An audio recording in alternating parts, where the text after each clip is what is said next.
네, 안녕하십니까? 안녕하세요. 네, 제가 목이 메어서 그래요. 어제 합격하신 분들이 사주는 와 있었어요. 그런데 제가 꼭 오늘 입고 왔을 필요는 없는데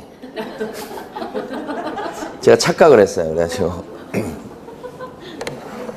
어제 받았으니까 오늘 입고 와야 되겠다 그런 생각 때문에 그래서 목이 메였던 거예요. 자, 그러면 오늘 할 때가 어디냐면 지난주에 전속중개계약까지 했었죠. 모르실 거예요 아마. 134페이지부터 할 차례죠. 네, 정보망. 이제 여러분 뉴스에서 들어보실 때 그 중개업소, 그 지역의 중개업소 사장님들이 막 이렇게 하시면서 이제 누구를 뭐 왕따 시켰다 그런 얘기 들어보셨나요? 그러니까 같이 일하려고 하는데 안 끼워주고 막 그런 거 들어보셨나요? 이게 이 정보망하고 관련돼 있어요. 망이라고 하죠. 용산인가 거기서, 용산에 저희 합격생이 많은데 거기서 한 40여 군데가 있어요. 그 지역에.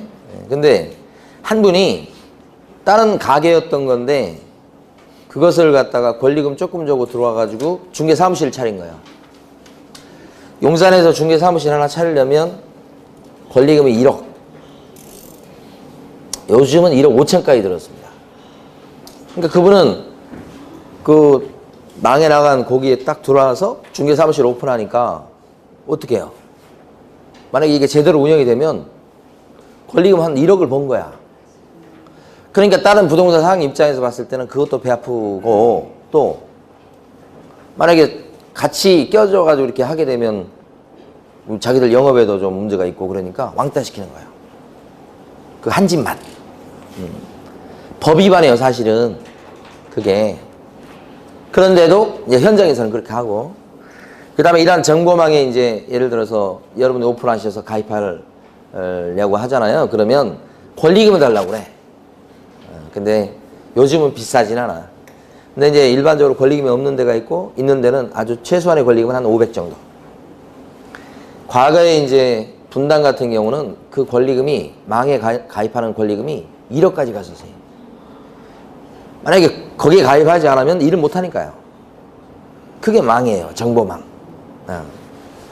자, 그걸 우리가 이제 시험에서 한 문제가 나오니까 공부를 해보는데, 요게 가만히 보면 요 가상적인 요 망, 거래 정보망이에요. 여기다가 회원들이 개업 공인중개사인 사장님들이에요. 개공들이라고. 이분들이 여기다가 물건도 올려놓고 또 필요하면 가서 검색도 하면서 이 개업 공인중개사 이 사장님들이 이용하는 인터넷 사이트예요. 망 이렇게 얘기합니다. 이용되는 형태를 가만히 보면 여기 지금 부동산 사장님을 A라고 하고요. 그런데 B라고 하는 팔려는 의뢰인이 있는데 이 사람이 부동산에 집을 내놓은 거예요. 그랬을 때 이 부동산 사장님이 이 망에다가 정보를 올려놔요. 그러면 다른 쪽 부동산 사장님이 또 계실까요? 이렇게. 그분이 이제 손님이 와가지고 아파트를 사달라 이렇게 의뢰를 해요. 살려고 하는 손님 쪽이죠. 그래서 얘기할 때 어느 지역에 몇 평대 얼마 정도의 아파트를 구해달라 이렇게 얘기하니까 찾아보는 거예요. 만약에 자기 가게에 그 물건이 있으면 바로 소개시켜가지고요. 양쪽한테 복비를 받으니까 좋겠죠. 그렇게 되면. 근데 가게에 그만한 물건이 없어. 그러면 찾아보는 거죠. 찾았죠. 연락을 해요. 임자가 나타났다고. 그래서 이렇게 연락하겠죠. 물건 볼 사람 있다고. 그러면 데려가서 물건을 봐요. 그래서 만약에 조건이 맞으면, 마음에 들고 조건이 맞으면 도장 찍어요. 한 건 했죠. 이때 중간에서 부동산을 소개한 사람이 2명의 부동산 사장님들이에요. 그래서 이 두 분은 공동중개를 하게 된 거예요. 지금 현재 현장에서 일하시는 분들은 다 공동중개예요. 혼자서 하면은 양쪽한테 복비를 받으니까 좋은 거 장점이 있지만 이렇게 정보망을 이용하게 되면 혼자 살 수 없어요. 그러니까 복비는 절반은 주는 것 같지만 이게 장점이 있는 게 이 사람이 원하는 물건을 즉각 찾아줄 수 있는 장점이 있어요. 망에 올리면. 그래서 신속하게 상대방을 구해줄 수 있다. 그래서 여러 건 해버리면 똑같은 거예요. 그래서 현재는 지금 정보망을 이용해서 중개하는 것이 일반적이다. 그죠? 근데 이 정보망의 개념에서 꼭 아셔야 될 게 정보망은 부동산 사장님들만 이용할 수 있어요. 인터넷 사이트 중에 일반인들이 물건도 올리고 물건도 검색할 수 있는 그런 사이트가 있을 수 있는데 일반인들이 그건 이미 정보망이 아니에요. 정보망의 철칙은 첫 번째 조건은 뭐냐면 부동산 사장님들만 회원이 돼서 부동산 사장님들끼리 정보를 교환한다는 거예요. 안 껴져요. 반드시 여기를 통해야 돼요. 그 다음에 두 번째는 여기 가만히 보면 이 정보망은 이렇게 부동산 사장님들이 이용하는 사이트입니다 라고 해서 이 정보망이 되는 게 아니고 두 번째 조건은 국토교통부 장관의 지정을 받아야 돼요. 국장의 지정을 받을 것 이렇게. 만약에 공식적인 지정을 받지 않았다 그러면 정보망 사이트가 안 되는 거예요. 국토교통부 장관의 공식 지정을 받아야 된다. 그러니까 지금 현재 보면 그 지역에 보면요. 지역에 부동산 사장님들이 이용하는 망이 있어요. 뭐 두레라든지 스파이더라든지 뭐 이렇게 망이 있는데 지역에 있는 사장님이 쓰는 망. 근데 그런 것은 지정을 받은 게 없어요. 현실적으로. 그러니까 법조문에서 배우는 망은 국장의 공식적인 지정을 받은 건데 그런 지정을 받은 것은 현실적으로 보면 중개사 협회에서 운영하는 한방이라는 사이트 거의 그게 유일해요. 그럼 한방은 잘 이용되지 않아요. 왜냐하면 한방은 광범위하긴 한데 그 지역의 중개업소들끼리 똘똘 뭉쳐서 이렇게 이용하기에는 너무 커요. 결속력도 떨어지고 그래서 요 한방이라는 사이트는 잘 이용이 안 돼요. 현실적으로. 지정을 받고 있어도. 그러면 지역에 있는 사장님들이 많이 쓰는 망이 따로 있는 거예요. 자, 그러니까 결론. 거래 정보망이라고 하는 것은 두 가지 조건을 갖추는데 부동산 사장님들끼리만 이용한다. 두 번째는 국토교통부 장관의 뭐요? 지정을 받고 있어야 된다. 그거예요. 근데 지정을 받고 있는 이런 사이트는 여기밖에 없다 거의. 드물다는 거죠. 자, 그래서 교재에서는요. 135페이지 보시게 되면 가로 2번에 위에요. 반가로 2번이 있습니다. 중개사법에서 법에 새겨한 정보망이라고 하는 것은 개업 공인중개사 상호 간의 정보를 갖다가 교환하는 그런 체계다. 이렇게. 일반인들이 이용할 수 있는 사이트는 아니에요. 반가로 2번 본 겁니다, 지금. 자, 그러면요. 지정을 받으려면 자, 어떤 요건을 갖추고 있어야 되느냐 이걸 보도록 할 겁니다. 지정에 필요한 요건을 볼 거예요. 그래서 밑에 보시면 파란 박스가 있어요. 제일 밑에. 지정받으려면 5가지 조건을 갖춰야 돼요. 첫 번째가 1번에 보시면 제일 밑에 파란 박스. 정보망에 가입 이용 신청을 한 개업 공인중개사의 수가 전국적으로는 500명 이상 돼야 돼요. 그 다음에 2개 이상의 특별시 광역시도에 골고루 가입되어 있어야 되고 최소한 시도별로 30명 이상은 또 가입이 돼 있어야 되는 거예요. 이랬을 때 정보망 사업자로 지정을 받을 수 있다. 첫 번째 조건인데 이게 참 중요해요. 숫자가 나와서 중요한 거예요. 그럼 이 조건에 맞추면 지금 우리나라의 시도라고 하는 것은 제일 마지막에 세종특별자치시가 만들어졌으니까요. 거기까지 치면 제주특별자치도 그 다음에 세종특별자치시까지 치면 17군데나 되는 거예요.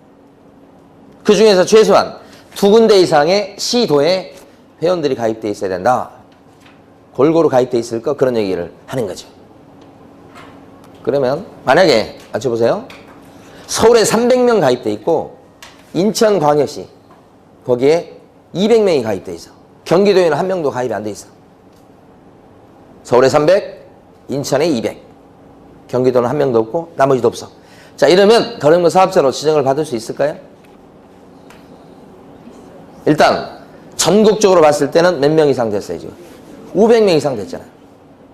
300, 200이니까 500 됐잖아요. 그 다음에 두 군데 이상의 시도에 가입돼 있어야 되지요. 그러면 서울하고 인천이면 두 군데 되잖아요. 경기 없어도. 최소한 두 군데. 근데 그 가입된 시도별로 몇 명 이상이요? 30명 이상. 300이고 200이니까 30명 이상 되잖아요. 지금 봤잖아요. 그게 1번 요건이에요. 응?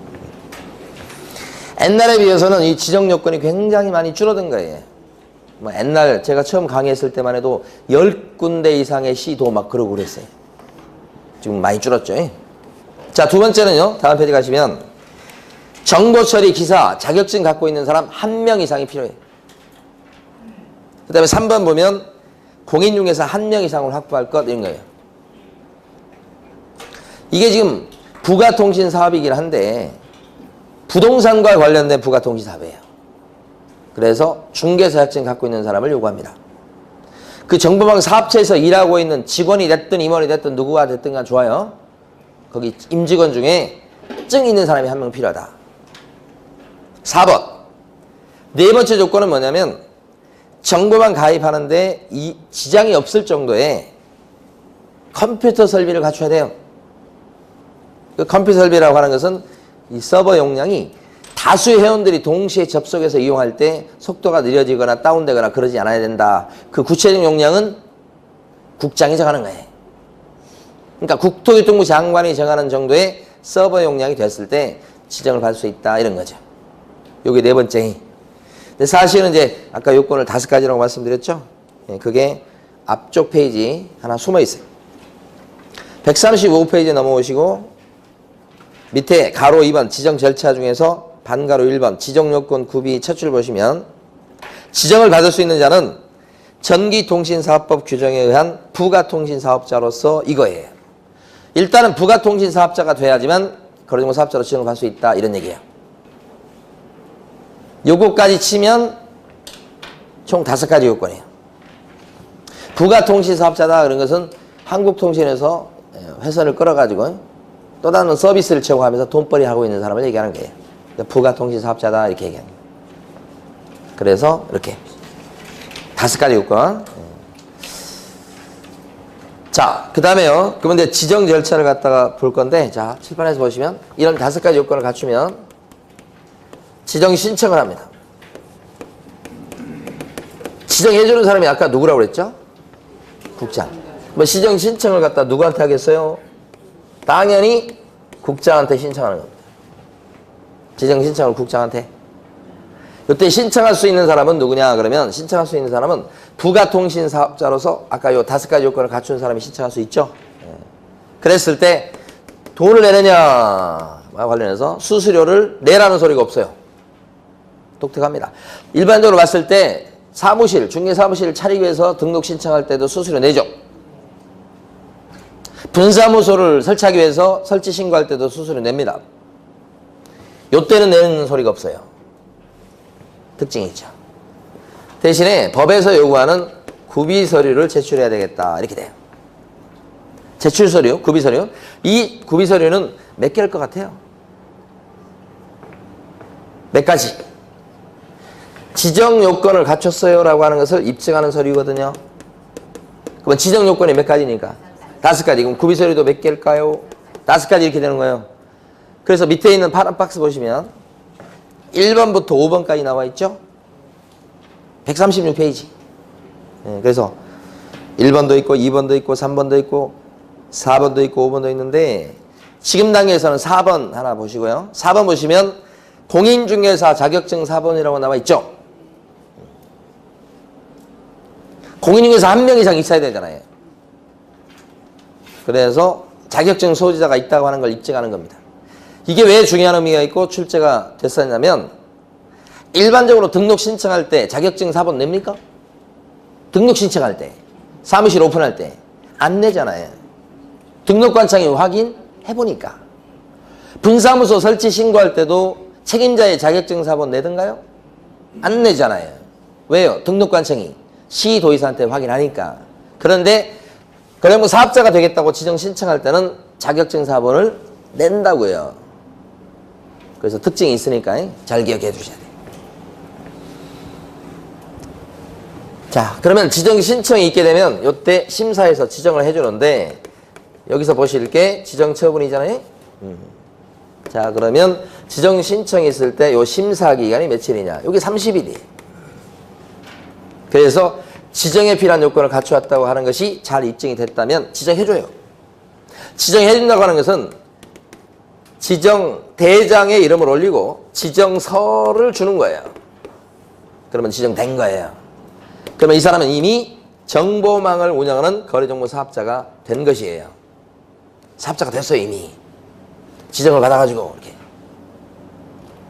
그러면 이제 지정받으면 바로 정보망을 설치 운영할 수 있는 게 아니고, 정보망을 운영할 때 내부 약관을 갖다가 만들게 돼 있어요. 그걸 운영 규정이라고 그래요. 그 약관이라고 하는 것은 어떤 거냐면, 약관은 사업자 입장에서 봤을 때 이 사람들이 이걸 공짜로 이용하는 건 아니에요. 이걸 이용하는 값을 내야죠. 정보 이용료 같은 걸 내야 된다고. 그리고 만약에 이걸 이용해서 중개하다가 혹시라도 사고 나고 그랬을 때는 어떻게 책임질 건지 그런 것에 대한 약속이 있어야 되겠죠. 만약에 혹시 정보 이용료를 안 내면 이거 이용 계속 하게 하면 안 되겠죠. 몇 개월치 체납되고 그러면 끊어버린다든지 그런 거 있잖아요. 이런 식으로 해서 내부 자기들끼리 약관을 정해놓을 필요가 있다. 그게 운영규정이에요. 이런 운영규정을 갖다가 누가 만들까요? 만드는 사람. 만드는 사람은 사업자가 스스로 만들어야 해요. 국장이 만들어주진 않아요. 사업자가 만드는데 사업자가 만들면 보나마나 사업자한테 유리하게 만들 거죠. 그래서 검사 맡게 해요. 그 검사 맡아주는 사람이 누구겠어요? 당연히 국장이에요. 가만히 보니까 컴퓨터 서버 용량을 정하는 사람도 국장. 사업자 지정해주는 사람도 국장. 약관을 갖다가 검사 맡아서 승인해주는 사람도 국장. 나중에 잘못했을 때 제재를 내리는 사람도 국장. 정보망이라고 하는 것은 전부 다 국토교통부 장관하고 관련돼 있어요. 그래서 요게 심사, 만들어서 승인 받는 데까지가 3개월이에요. 3개월 내에 만드는 걸 제정이라고 그러고요. 검사 받는 것을 승인 이렇게 얘기해요. 그래 놓고 어떻게 해요? 정말 정보망을 설치 운영할 수 있게 된다는 거죠. 이렇게. 교재에서 조금 이따 밑줄 그을 거예요. 근데 이 설치 운영은 약관을 만들어서 승인 받을 때 이때부터 요렇게 설치 운영하는 게 아니고, 그러니까 요렇게를 따지는 게 아니고 여기서부터 쳐서 지정을 받은 그때부터 1년 이내에 설치 운영하도록 돼 있어요. 그러니까 순서는 맞아요, 이렇게. 근데 1년 이내 일 시작하세요 이건데 이것은 지정 바꿔서 1년 이내 이렇게 딱 나가. 요게 이제 지정에 필요한 요건과 절차예요. 우리 교재에서 보면 136페이지에서는요. 반가로 3번을 보시면 반가로 3번에 지정 처분 및 지정서 교부라고 돼 있고 거기서는 셋째 줄에 보시면요. 지정 신청을 받은 날로부터 며칠 내 이를 검토해서 지정 기준에 적합하다고 인정됐을 때는 지정을 하고 이렇게 나온 거잖아요. 지금. 며칠 걸린다고요? 30일. 그 다음에 반가로 4번에 보면 운영규정을 만들어 승인받는다 이렇게 돼 있죠. 거기서는요. 첫 줄 끝부분에요. 언제까지 승인받습니까?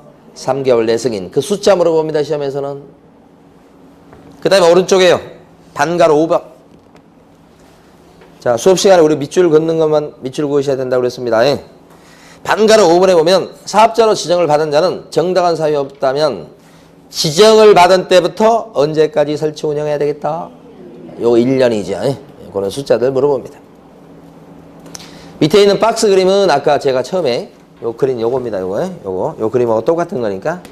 요 그림이 2번이나 시험에 나왔었던 거예요. 옛날에 은평구 쪽에서 어떤 분이 저희 그 합격생이야. 근데 딱 이제 사무실을 갖다가 차렸어. 오픈했어. 근데 회원 중개업소가 아니야. 회원 뭔 말인지 아시겠죠? 회원 업소가 아니고 자기는 비회원이야. 그러니까 요 회원 업소에 있는 사장님들이 얼마나 견제를 했겠어요. 왕따를 시키고. 근데 이분은 엄청나게 전투력이 센 사람이야. 그런 거 끄떡도 안 해. 눈 하나 깜짝 안 해. 그리고 더 나가서 어떻게 했냐면 사람마다 성향이 틀려요.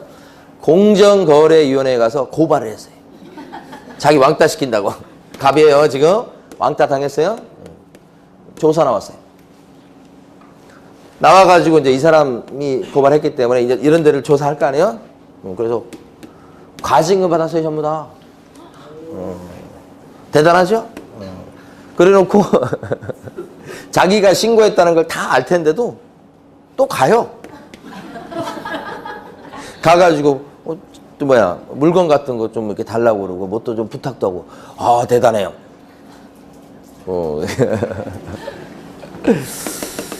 자 그런데 이제 그 나중에는 결국 여기를 떴어요.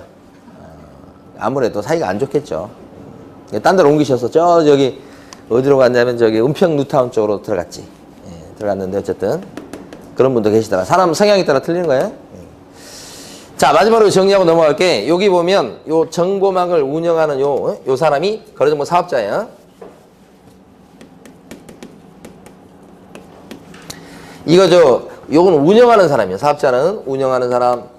근데 밑에 보시면 요 개업공인회사는 정보망을 이용하는 사람이고, 그러면 정보망을 운영하는 주체인 사업자가 운영하면서 지켜야 될 의무가 세 가지가 있어요. 중요합니다. 시험에 잘 나옵니다.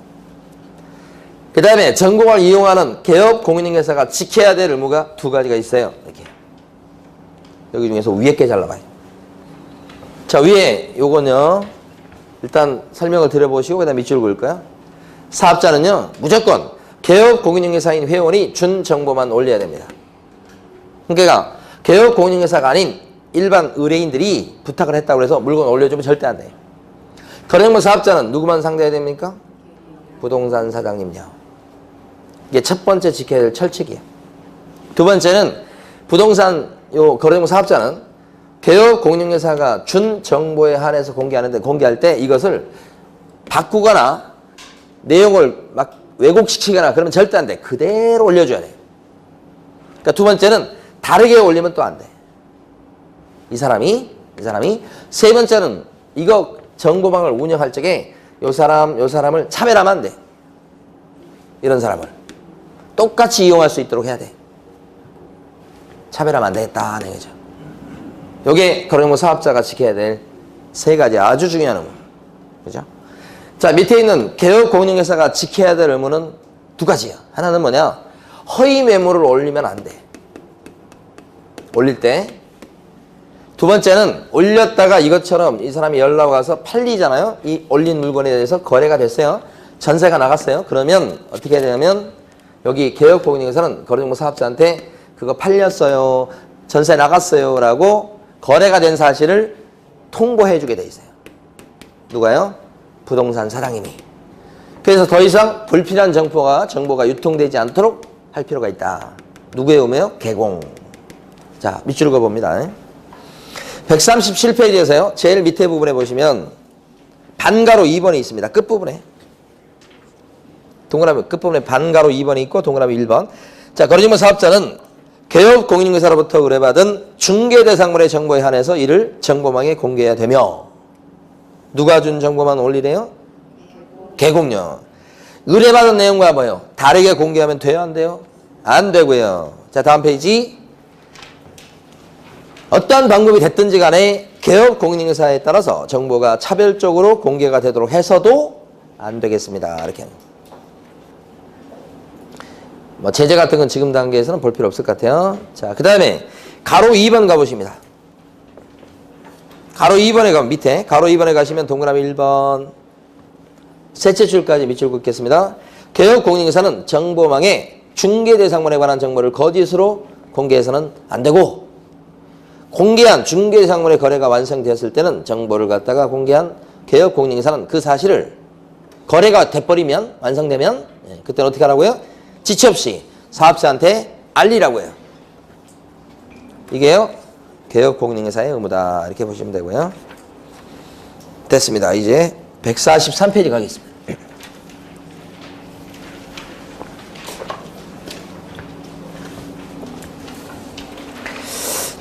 (143페이지) 가보시면 거기 어떻게 보면 중개사 법령에서 가장 핵심적인 부분이라고 볼 수 있어요. 의무와 책임이죠. 자, 먼저 이제 그 밑에 보시면 이제 조문이 하나 있는데, 자, 그 전에 밑에 쭉 내려오셔서, 거기요. 그 조문 다지기라고 돼 있는 거 있죠? 그걸로 정리할게요. 그걸로 정리해버립니다. 다른 거 읽지 마시고. 자, 먼저 29조의 1항을 갖다가 제가 읽어볼게요. 개업공인중개사 및 소속공인중개사는 전문 직업인으로서의 품위를 유지하시고 신의와 성실로서 공정하게 중개 관련 업무를 수행해야 되겠다. 이게 부동산 시장에서 일하시는 분의 기본 자세예요, 이게. 기본 자세. 근데 옛날에는 뭐 품위 유지 이런 것도 좀 관심을 가졌지만 사실 이게 추상적이고요. 제가 이제 관심을 가지는 것은 시험보다는 전문 직업인이다 이 표현이 있잖아요. 저는 이거 정말 옳은 표현이라고 생각됩니다. 이 경매 같은 거 보면 사실은 변호사들도 경매 컨설팅을 하고 의뢰를 받고 뭐 입찰 대리합니다. 근데 거기서 주로 하는 건 뭐냐면 그 소송과 관련된 것들을 주로 해주고요. 그 부동산에 대한 어떤 뭐 평가랄까 안목이랄까 그런 것은 좀 약해요. 저희 이제 후배 변호사들도 보면 이 다른 일을 안 합니다. 경매 컨설팅만 합니다. 굉장히 돈을 많이 벌어요. 이거 해서. 왜냐면 덩치 큰 거라니까. 그런데 부동산에 대한 안목은 부동산 중개하신 분보다 약해요. 다만 이제 소송하고 뭐 그걸 법률적으로 처리하고 그런 건 잘하지. 그러니까 부동산에 대한 그런 안목은 그 지역에 있는 부동산 사장님을 따라갈 사람이 아무도 없어요. 그러니까 제가 생각할 때는 이게 정말 부동산과 관련해서 전문직인 거 맞다 그런 생각을 많이 해요. 그 지역에서 물건별로 다 비교해가지고 이게 왜 더 비싸고 이게 가격차가 이렇게 나고 그런 걸 아주 자세히 알고 계세요. 알 수밖에 없어요. 왜 그래요? 자꾸 물건을 비교하기 때문에 그래요. 자꾸 물건 보면서 비교하고. 그러니까 경매 같은 경우도 가만히 보면 물건에 대한 부동산에 대한 안목을 갖다가 많이 이렇게 갖고 있는 사람들은 자꾸 돌아다니면서 부동산을 본 사람이에요. 비교가 되잖아. 그러니까 요건 저거보다 좀 조금 못하니까 가치가 이 정도다라는 것을 자꾸 자기가 평가를 하게 돼요. 감정평가사는 아닐지라도. 그 지역에서 만약에 10년, 20년 한 사람이라고 해봐요. 그러면요. 딱 얘기만 나오면요. 서열이 딱 정해져 버렸어요. 딱 정해져 있어요. 거기가 어떻게 되고, 변화가 어떻게 되고, 이걸 아주 자세히 알고 있다고 해요. 그러니까 전문가 아니고 그 사람이 뭐예요? 그리고 제가 처음에 2000년도 초반에 강의를 시작할 때만 해도 자격증 공부하신 분들이 연세 있으신 분들이 많았어. 그런데 지금은요. 젊은 층이 많이 늘었고요. 그 다음에 또 가만히 보면 막 선생님 하셨던 분들 은행 다니셨던 지점장 하시다 나오신 분들 퇴직 공무원들 많고요. 그래서 옛날보다 수준이 올라갔어요. 제가 인정하지 않으려고 해도 인정할 수밖에 없어요. 시간이 이렇게 흐르면서. 그래서 전문 직업이는 거 확실하고요. 그러니까 여러분들 나중에 자격증 따셔가지고 근데 대신 부동산도 이제 마찬가지입니다. 자기 전문 분야가 있어야 돼. 어떤 사람은 어느 지역에 땅이다 그러면 자기 따라올 사람이 없다. 자기는 서울에서 상가를 하는데 상가 중에 자기는 뭐요? 노래방을 한다 그래요. 그러면 서울에 있는 노래방을 다 꿰고 있어요. 그 사람을 누가 따라가? 어떤 사람은 편의점만 해요. 물론 프랜차이즈에서 하는 것도 있지만 그거하고 연계돼서 하더라고. 그러니까 편의점에 대해서는 어느 위치에 있는 편의점이다 그러면 매출까지 다 알아요. 권리금까지 다 알고 있어요. 모든 걸. 누가 따라갑니까?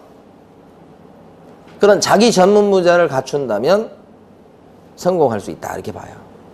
그래서 여기 또 점차 이제 전문화가 되고 분화가 되기 시작할 겁니다. 부동산 쪽도. 그래서 여러분들 자격증 따서 자기하고 맞는 자기만의 전문 분야를 개발을 하셔가지고 1인자가 되세요. 될 수 있고. 워낙 부동산이 분야가 다양해요. 그러니까. 자, 그 다음에 품위 유지하는 거. 이것도 추상적이지만 지키셔야 돼. 그 다음에 신의와 성실로서 공정하게 중개 업무를 수행해야 되겠다. 이렇게 기본 자세에 대해서 쓰고 있으니까 한번 지금 읽어본 거고요. 별 의미는 없어요. 자, 도그라미 2번. 시험에 잘 나옵니다. 일단 도그라미 2번 조문 한번 읽어보고 넘어갈게요. 개업공인중개사 등은 이법 및 딴 법에 특별한 규정이 있는 경우를 제외하고는 업무상 알게 된 비밀을 누설해서는 안 된다. 그리고 개업공인중개사 등이 업무를 떠난 후에도 또한 같다. 이렇게 돼 있어요. 자, 이게 비밀 지킬 의무예요. 전문 직업, 전문 직종에 대해서는 이런 비밀 지키는 뭐가 다 있어요. 변호사, 의사, 한의사, 뭐 변리사, 공인회계사 다 있어요. 세무사 다 있어요. 그러니까 세무사들도 자기가 어떤 사람 세무 처리를 해주잖아요. 어떤 회사라든지 이런 거. 그랬을 때 그 정보를 다른 사람한테 이렇게 누설하면 법에 위반해요. 법에 위반돼요. 걸려요. 그래서 제가 관심이 있어서 막 어떤 사업체에 대해서 물어봐도 세무사나 회계사 가르쳐주면 안 되는 거예요. 부동산 중개업 사장님도 마찬가지다 이거예요. 부동산 중개 활동을 하다 보면 손님들의 비밀을 얻어들을 수 있다. 그 비밀 그러면 와닿지 않을 수도 있어요. 그런데 가장 대표적으로 예를 들 수 있는 게 뭐냐면 계약을 했다 안 했다 그 자체가 비밀이에요. 그래서 예를 들어서 옛날에 좀 논란이 됐던 게 어떤 사람이 지금 범죄 혐의가 있어가지고 형사가 뒤를 쫓고 있어.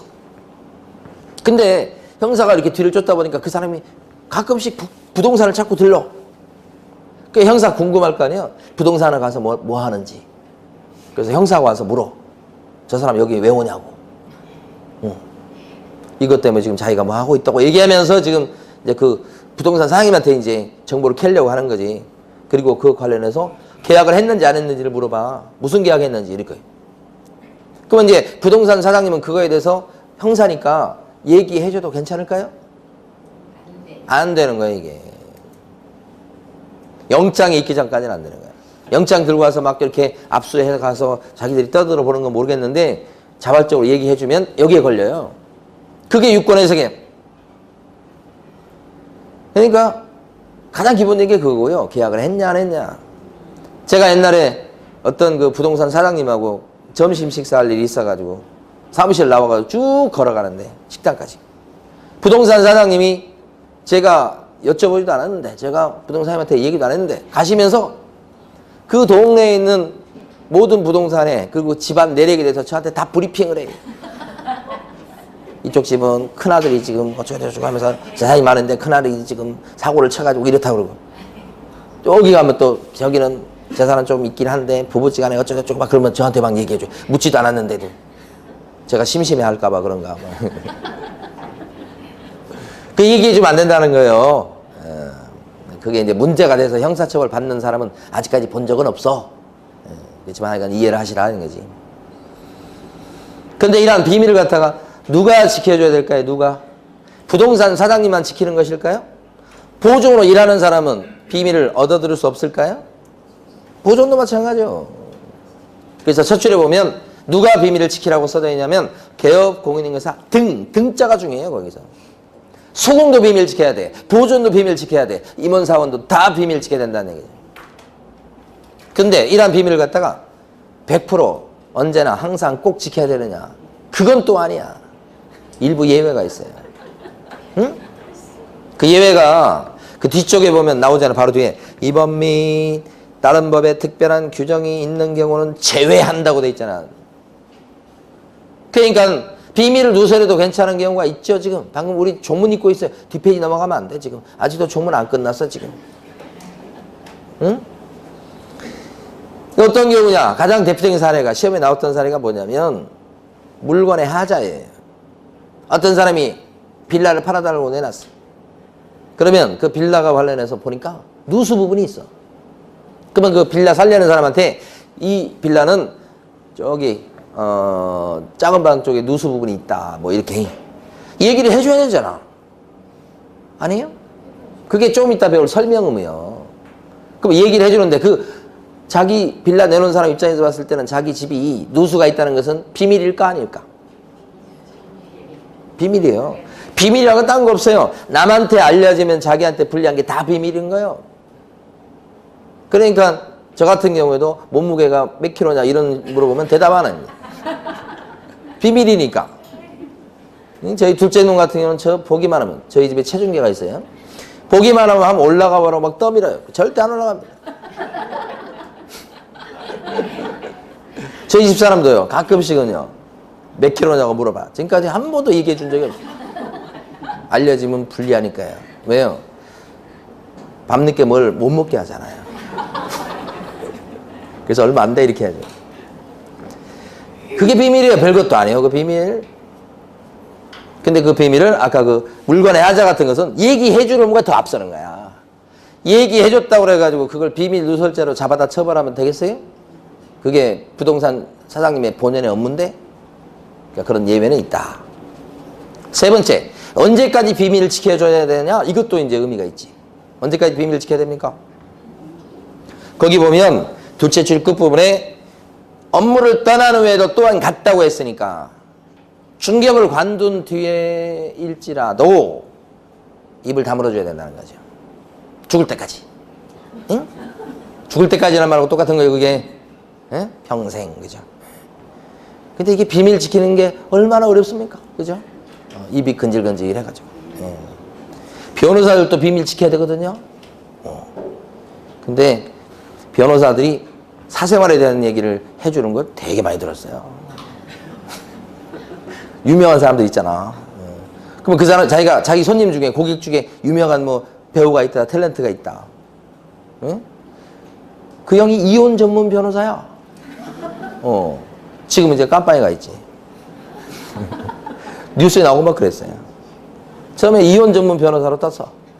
그 다음에는 엄청나게 재산을, 돈을 많이 번 모양이야. 근데 이제 그것이 문제가 돼서 최아무개 변호사라고 인터넷 치면 나와. 유명했어, 아주. 근데 그 형 너무 좋아요, 사람. 그래서 다 나쁜 사람만 깜빵 가는 건 아니야. 그냥 죄 있으면 가는 거야. 돈을 벌 때 이제 조금 이상하게 벌어서 그렇지. 예. 자, 뭔 얘기를 하다가. 근데 그 형 만나서 얘기하잖아. 그러면 그 마무개가 어쩌고저쩌고. 그 마무개 누군지 알 거야, 또. 이혼 맡아가지고 이렇게 해주잖아. 그러면 알 수밖에 없어요, 사생활을. 이거 법에 걸리죠? 형법에 걸려요. 근데 내가 그 변호사들 그것 때문에 잡혀가고 처벌받았다는 소리 들어보지는 못했어. 이것도 마찬가지야. 제가 들어본 적이 없어. 그냥 교과서에만 있는 거야. 마음 놓으셔. 네. 자, 근데 처벌받는 걸 좀 봅니다. 144페이지 가시면 가로 3번이 위반 시 벌칙이라고 되어 있는 거 있죠? 네. 첫 줄에 보면 비밀을 누설한 경우에는 피해자의 고소가 없다고 하더라도, 자, 둘째 줄 어떻게 처벌받습니까?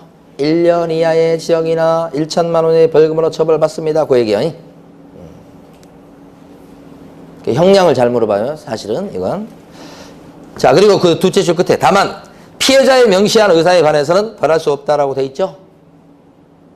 자, 비밀 누설죄는요, 그 고객에게 비밀을 보호해 주려고 만든 거예요. 고객을 위해서. 그런데 비밀을 누설당한 고객이 누설당했음에도 불구하고 괜찮대. 그러면 그런 경우까지 국가에서 나서서 처벌을 할 필요가 있겠느냐. 본인이 괜찮다는데 처벌할 필요가 없죠. 그때는 처벌 안 합니다. 이랬을 때 이걸 갖다가 아주 조금 어려운 말로 할 때 반의사 불벌죄다 이렇게 얘기하고, 반의사 불벌죄에 해당되는 가장 대표적인 사례가 폭행죄예요. 얻어맞은 사람이 얻어맞고 막 아픈데도 불구하고 괜찮다고 경찰서에 가서 막 얘기하죠. 얻어맞고서도 경찰서에 가서 뭐라고 그래? 괜찮다고요. 아픈데도 괜찮다고 그래요. 네. 왜 그래? 통증을 못 느낄 정도로 뭘 받는 게 있죠? 합의금 받잖아. 예? 그러니까 뭐요? 아프지만 안 아프다고 그러지. 그럼 처벌? 안 하는 거지. 아니, 저희 집사람 이번에 롱패딩을 요새 유행인가 어쩐가 그거 사고 싶다고 그래가지고 막 졸라가지고, 그럼 알았어 해서 카드를 줬거든요. 그래가지고 그 전까지 롱패딩 사기 전까지 아이고 힘들어 하더니 사고 오더니만 어떻게 해요? 힘이 안 들던데요. 근데 더 문제인 건 딱 이틀 가더라고요. 이틀 지나고 나니까 다시 또 아이고 힘들어. 반의사 불벌죄 기억하시고. 그 다음에 오른쪽에 가시면 145페이지 확인 설명 의무. 자, 지금부터 이제 하는 내용 제일 중요한 내용입니다. 사실은 뭐냐면 첫 번째가 확인 설명 의무입니다.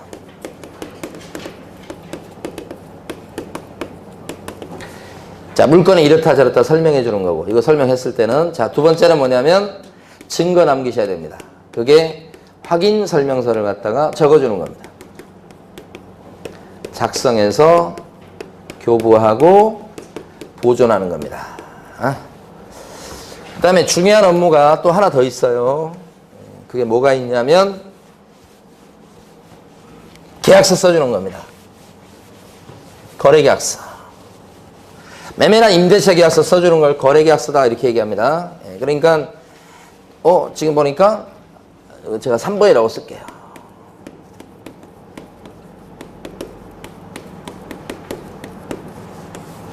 계약서를 먼저 쓰겠습니까? 확인 설명서를 먼저 쓰겠습니까? 아닙니다. 여기서 수가 먼저 나왔지만 계약서 쓰고 그 다음에 확인 설명서 쓰는 겁니다. 그죠? 자, 요 칠판에 이렇게 써놨어요. 이 세 가지 뭐 확인 설명, 확인 설명서 작성, 그 다음에 거래계약서 작성, 요거 있잖아요. 요게 중요한 일이에요. 중요한 일. 부동산 사장님이 원래 해야 될 중요한 일 세 가지요, 이게. 그럼 순서를 보면 설명을 하지. 그래서 한 건 하지. 그리고 그때 이걸 적어주는 거예요, 이렇게.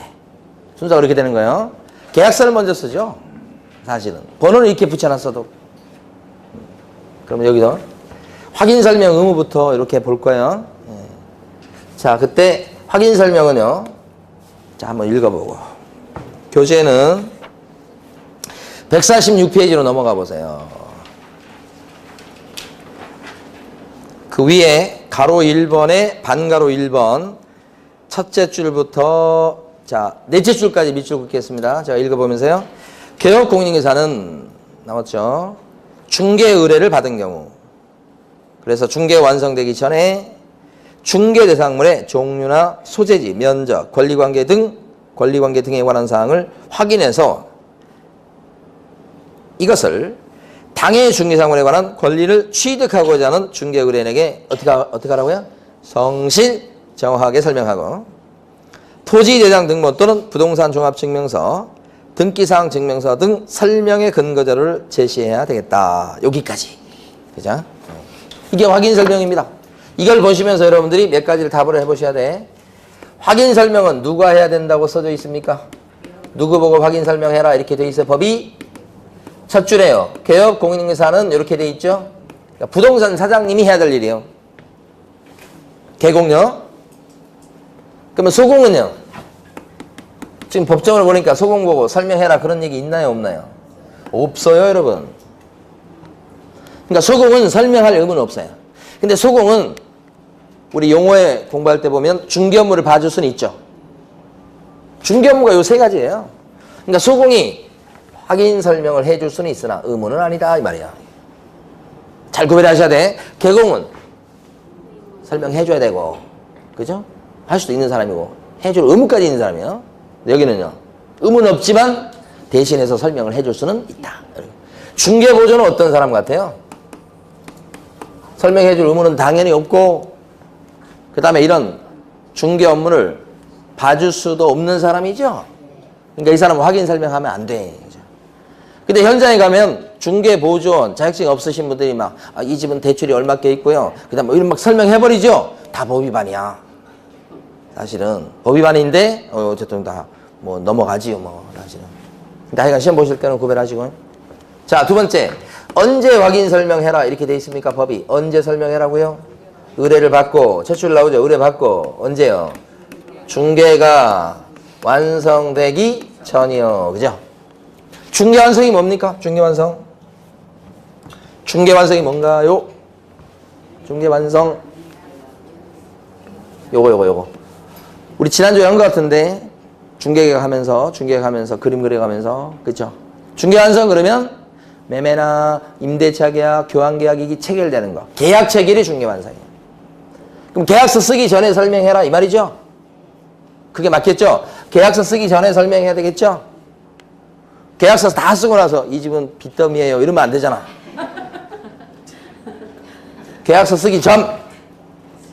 아무것도 아닌 것 같지만 이게 시험에 나오는 거라니까 이게. 계약이 체결된 때 그러면 틀리다니까 이게. 쓰기 전. 자, 세 번째. 누구한테 확인 설명하래요? 누구한테 설명해야 될 것 같아? 매도인하고 매수인이 있으면.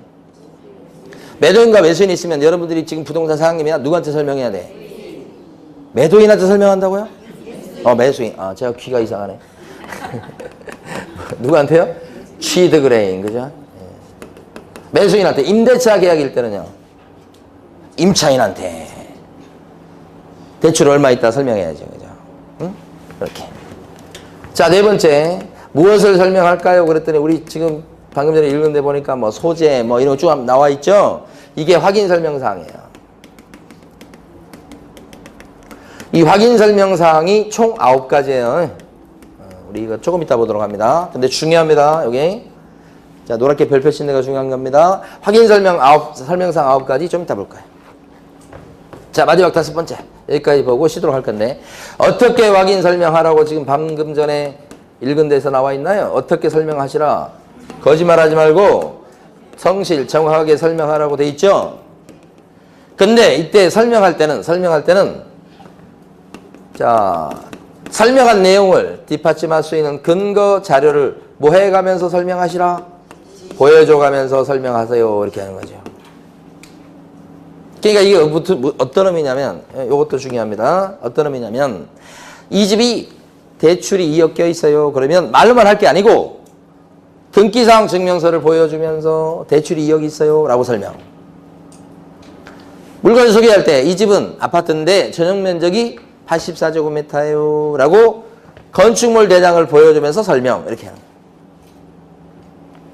그 다음에 요 단독주택은 준주거지역에 위치하고 있어요. 라고 토지이용 계획 확인서를 보여주면서 준주거지역 이런 거 공법 시간에 배우시죠?